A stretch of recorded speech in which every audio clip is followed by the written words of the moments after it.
여러분 안녕하세요. 반갑습니다. 오늘은 목공방 창업을 하려면 어떻게 해야 하나요? 라는 질문을 받게 되어 목공방 창업에 대한 이야기를 해볼까 하는데요. 목공방 창업이란 주제는 창업 희망자들 남은 여생의 직업과 가족의 생계가 달린 만큼 무겁고 어려운 주제이기도 하고, 그와 관련해 평소 하고 싶었던 얘기가 많아서 짧은 시간에 이야기하기 어려운 주제입니다만 최대한 요약해서 해보겠습니다. 그리고 기회가 되면 다른 관점에서 본 영상도 올려보겠습니다. 우리는 1990년대 IMF와 외환 위기를 겪으면서 평생 직장의 개념이 사라졌고 취직도 쉽지 않은 세상을 살다 보니 정년없이 오래 할 수 있는 일이 무엇이 있을까? 또한 100세 시대라는 말이 무색하게 30년도 일하지 못하고 노후 30년을 보내야 하는 자신을 보면서 노후에 할 수 있는 일, 즉 인생 플랜 B에 대해서 고심하고 계신 분들 많으실 거라고 생각합니다. 이어서 올해 발생한 우한폐렴 팬데믹의 세계 질서가 앞으로 어떻게 재편될지 예측이 어렵다 보니 불안감은 더 커진 상태죠. 저는 다른 일을 할 수 있는 기회가 있었음에도 창조를 하며 질리지 않고 정년 없이 오래 할 수 있는 일, 평생을 해도 배울 게 있는 이 목수일이 제가 추구하는 가치관과 일치하는 부분이 많아 직업으로 삼게 된 것입니다. 한때 언론에는 못주머니만 차면 목수일당 20만 원이라고 하는 뜬금없는 기사가 난 적도 여러 번 있었는데요. 열심히 일하면 큰 돈은 못 벌어도 먹고 사는데 지장 없다는 말이 맞는 말이긴 합니다만 지금은 다 옛말이 되어가는 건 아닌가 싶기도 합니다. 요즘 현장은 여러분도 아시다시피 외국인들의 세상이 되었죠. 우리나라 국민은 일을 하고 싶고 기술이 있어도 자리가 없어 외국인들 밑에서 일을 하거나 우리보다 외국인 일용직들의 임금이 더 높은 경우도 많습니다. 임금뿐만 아니라 심지어 공정마저도 외국인들이 좌지우지한다고 하니 그들은 마피아가 되고 우리는 산업인질이 된 것입니다. 약 30년 전부터 들어오기 시작한 외국인이 지금은 기술, 언어, 문화적으로 우리를 따라와 세력화됐고 3D, 즉 더럽고 위험하고 힘든 일, 싫어하는 우리 국민성은 상대적으로 하향평준화 되었기 때문인데요. 일자리와 밥그릇을 빼앗긴 우리의 잘못도 크지만 자국민이 역차별받는 정책과 제도에도 큰 문제가 있다고 봅니다. 저는 현재 우리와 같은 직업인들의 수익 증진과 권익 보호를 위해 작은 힘이나 보태려고 애쓰고는 있습니다만 이러한 여러 문제들에 대하여 언급하고 대안을 제시하는 사람을 거의 보지 못한 것 같습니다. 제도권에 관심 없이 살다가 발을 들인 지 이제 4년쯤 되었는데요. 익히 알고는 있었지만 막상 들어와 보니 상황은 더 심각하더라는 것입니다.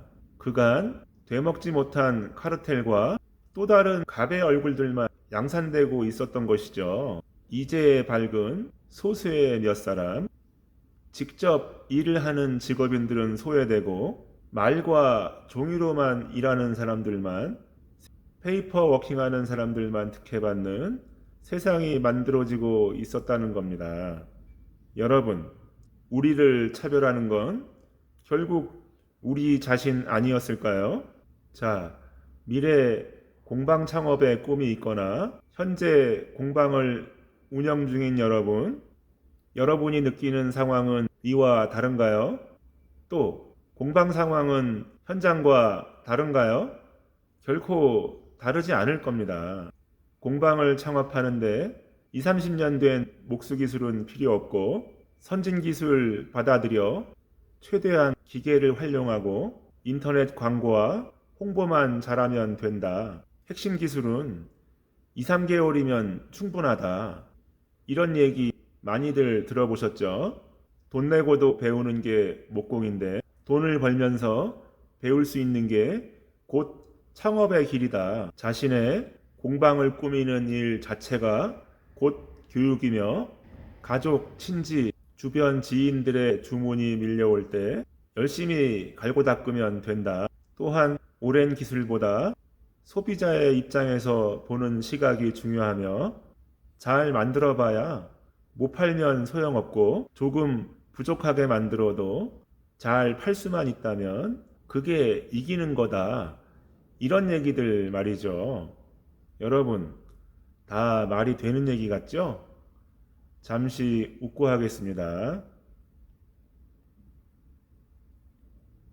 자, 여러분, 각자 개성에 맞는 다양성이 추구되는 사회이고 여러 유형의 공방들이 존재해야 하는 건 알겠는데 목공방마저 체인화가 돼서 2, 3개월 배우고 창업하는 공방이 압도적으로 많다고 하니 기가 막힌 일이 아닐 수 없다는 겁니다. 아무리 쪽집게 과외를 받는다 해도 2, 3개월에 과연 얼마나 보고 듣고 배울 수 있을까요? 제가 이 일을 설계직으로 시작해 현장에 나온 지 30년이 됐고 집 짓고 인테리어하고 가구 짜고 조각하며 지금껏 살았는데요. 2, 3개월 배우고 공방을 창업한 분들 중에 본인이 쓰는 구두칼 하나 똑바로 가는 사람을 못 봤고요. 나무 위아래 앞뒤 구분할 줄 아는 사람 역시 거의 못 봤다는 것입니다.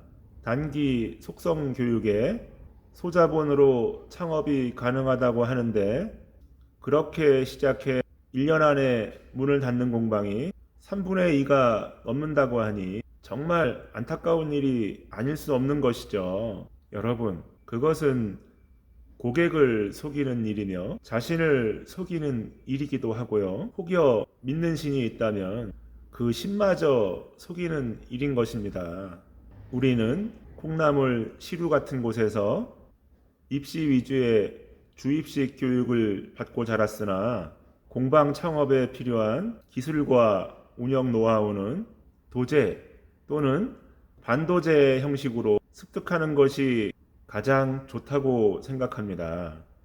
입에서 입으로, 손에서 손으로 사람이 사람에게 하는 방식 아시죠? 도제 방식의 어려움이라면 적지 않은 시간 극복해야 할 것들이 많고 프로로서 결과물로 검증을 받아야 한다는 것인데요. 또한 배우는 기간 동안에 민생고 해결 방법은 정말이지 잠 안 자고 고민해도 부족할 만큼 어려운 숙제이기도 합니다.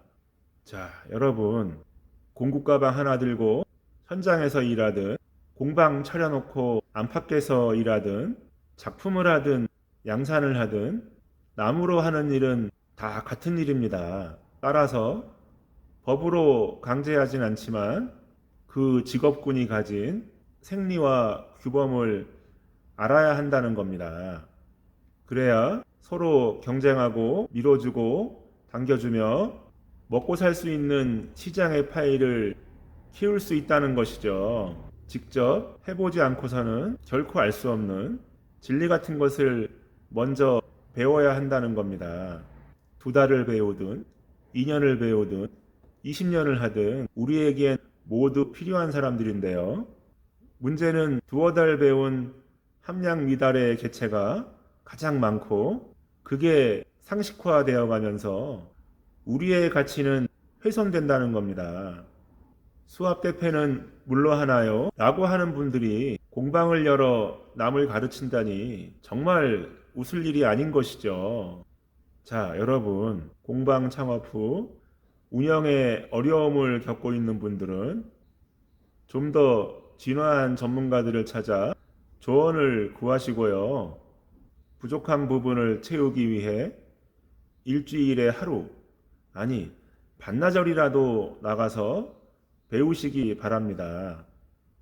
또한 공방 창업의 꿈을 가진 분들은 국비로 하는 학원이나 함량 미달의 공방에 일주일에 고작 2, 3일 나가 두어 달 배우면서 공방 자리나 알아보러 다니는 것보다 그 전에 전문가를 만나 충분한 조언을 구해보시라는 말씀을 드리고 싶습니다. 마음 단단히 먹으시고 다 던지고 들어서야만 성공의 기회가 열릴 거라는 각오와 확신을 가지시고요. 그 밖에 걱정되는 부분이나 생각해 보지 않은 부분 역시 경험 많은 전문가와 상의해 보시기 바랍니다. 기술 좋고 경험 많고 공방 운영 잘하는 그들과 친구가 되시고 그 세대를 발판 삼아 꼭 성공하게 되시기를 바라고요. 끝으로 여러분, 인생 깁니다. 너무 쉽게 결과를 보려 하지 마시고 오래 고민하고 좋은 사람 만나 꼭 필요한 인재가 돼서 돈도 많이 벌게 되시기를 바라겠습니다. 오늘 영상은 어떠셨나요? 오늘 저의 영상도 여러분께 좋은 내용이었길 바라고요. 저는 다음 영상으로 또 찾아뵙겠습니다. 좋은 하루들 보내십시오.